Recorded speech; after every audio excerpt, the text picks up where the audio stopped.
Olá, seja muito bem-vindo. Eu sou o presbítero Rafael Ferreira e você está no canal Eco da Escritura.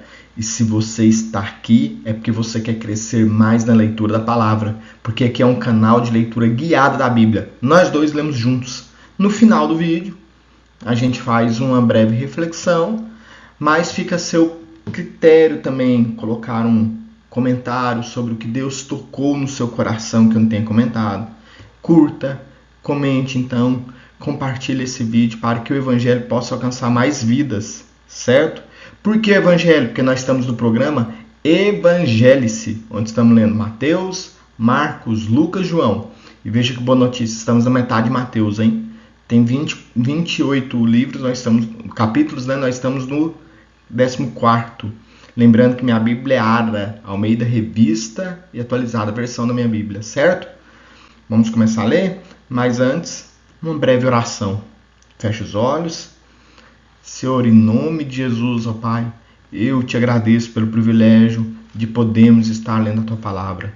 Pelo privilégio, meu Pai, de termos acesso à Palavra que muda as nossas vidas. Pai, eu lhe peço misericórdia, que a Tua misericórdia continue de encontrar o meu coração, continue de encontrar o coração do nosso irmão, e que a gente veja, meu Pai, crescimento espiritual da nossa vida. Em nome de Jesus Cristo. Amém. Vamos começar? Então vamos. A morte de João Batista. Versículo 1. Por aquele tempo, ouviu o tetrarca Herodes a fama de Jesus e disse aos que serviam: Este é João Batista, ele ressuscitou dos mortos e por isso nele operam forças miraculosas. Porque Herodes, havendo prendido e atado a João, o metera no cárcere por causa de Herodias, mulher de Filipe, seu irmão. Pois João lhe dizia: Não te é lícito possuí-la. E querendo matá-lo, temia o povo, porque o tinham como profeta. Ora, tendo chegado o dia natalício de Herodes, dançou a filha de Herodias diante de todos e agradou Herodes, pelo que prometeu, com juramento, dar-lhe o que pedisse. Então ela, instigada por sua mãe, disse: Dá-me aqui num prato a cabeça de João Batista.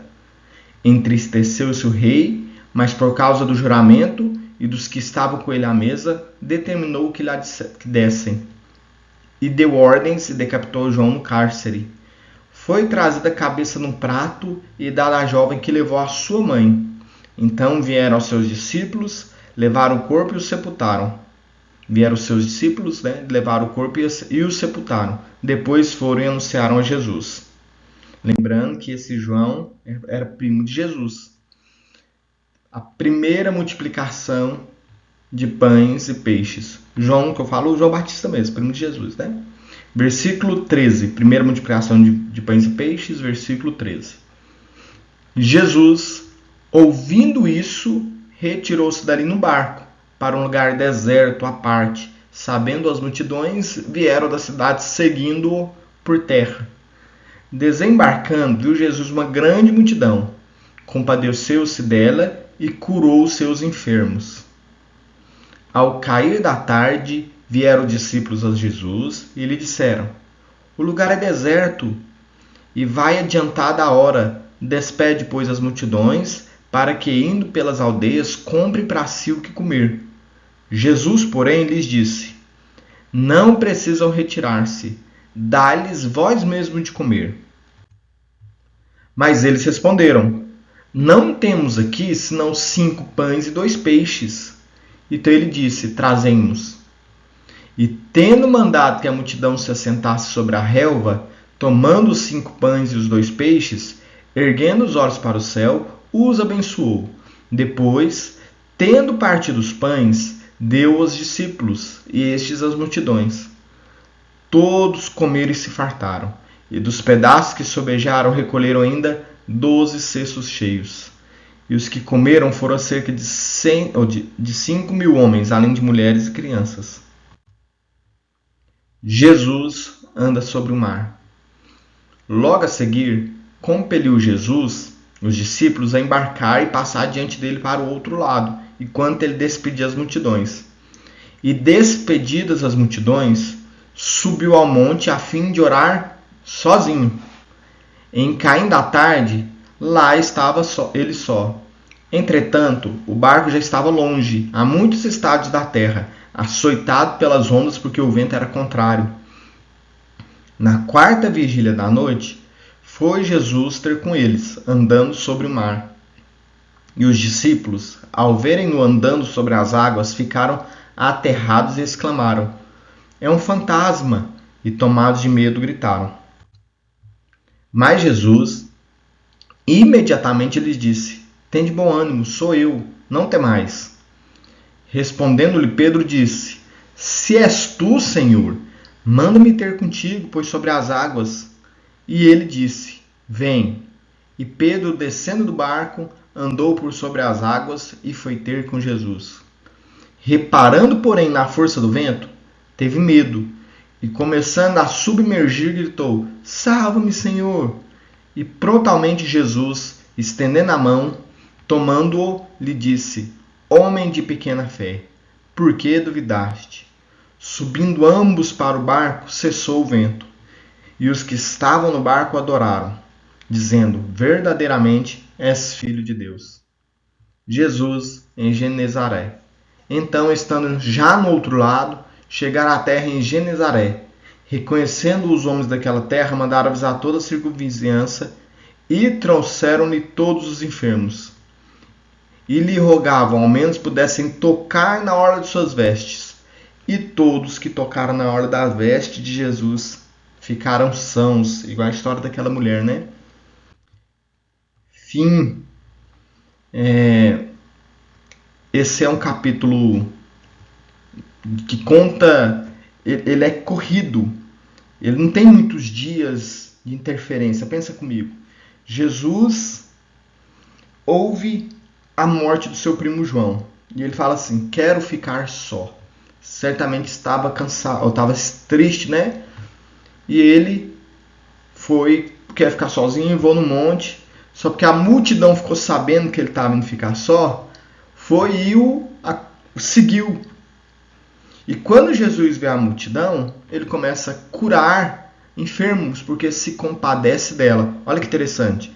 Jesus estava triste, mas ele viu a necessidade, a tristeza da multidão, esqueceu da sua tristeza e foi cuidar dos enfermos.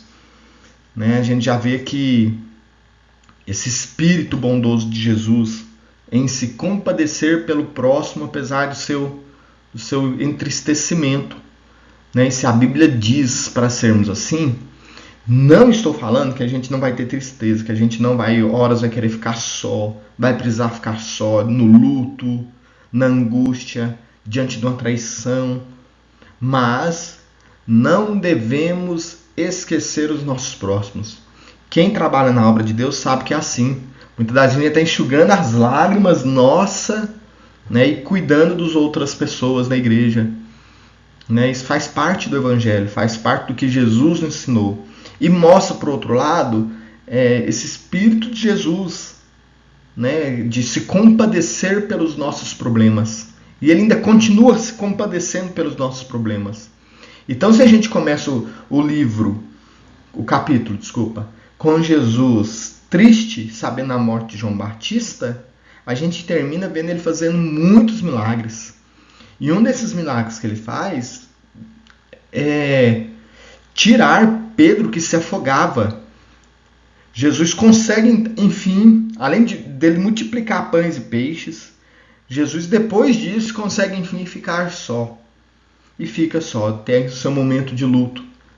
Olha pra você ver, tentou ficar só, a multidão o seguiu, curou a multidão, fez o milagre de pães e peixes, de multiplicar pães e peixes. Muito lindo, por sinal, esse milagre. E se você tem fé, Deus vai fazer isso na sua vida, certo? E Jesus, depois disso, ele consegue ficar só. E quando ele está só, os discípulos dele estão indo para o outro lado de barco, ele vai encontrar os discípulos andando sobre as águas.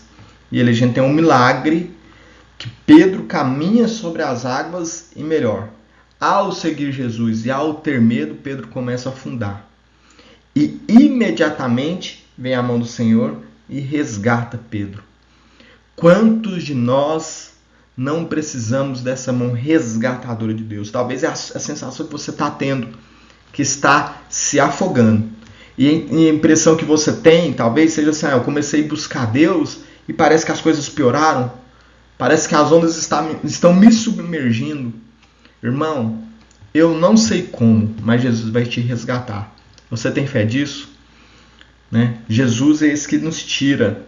E para acabar, eu sei que eu já me estendi demais, mas eu quero colocar na sua mão, para você refletir, a ideia de que o Pedro se afogando reflete também, talvez, a forma que nós devemos buscar a Cristo. Eu tenho a impressão que muitas das vezes a gente vai para a igreja, a gente escuta louvor e a gente vê a palavra e não está sendo muito bem tocado, porque a gente não está com esse espírito de necessidade que Pedro teve. Se a gente tiver esse espírito de necessidade, essa sensação que a gente precisa de Deus o tempo todo, que sem Ele nós estamos afogados ou estamos perdidos, até nossa ida para a igreja vai fazer mais sentido. Os louvores entrarão nos nossos ouvidos, no nosso coração, a gente vai ser mais contristado. Porque afinal nós estamos indo ver aquele que nos resgata de ser afogados. Se a gente pega a Bíblia para ler durante a semana e lê com essa sensação, que se não for essa Bíblia, estou afogado, se não for essa palavra, eu estou afogado, eu estou perdido. Se a gente começar a ter essa visão, a gente vai fazer as coisas de Deus com muito mais empenho, né? Essa necessidade do salvamento de Deus. Eu procuro viver o Evangelho assim, sabe? Eu preciso de Deus me resgatando diariamente, na hora que eu acordo até a hora de dormir. Eu preciso do apoio de Deus. Sem Deus eu estou afogado pelas ondas do mundo. Eu preciso que Deus, que Jesus, que o Espírito Santo esteja comigo diariamente. Amém? Disse muitas coisas, né? Olha lá, ó. Em meses intempestivos da vida, caminhar pela fé nos permite vencer o medo e alcançar segurança em Deus. Amém. Que Deus te abençoe. Curta, comente, compartilhe. Comente o que não foi dito. Eu sei que eu disse demais, mas se eu porventura deixei de dizer alguma coisa, comente. Deus abençoe sua vida. Terminamos a metade de Mateus. Isso é uma grande vitória, hein?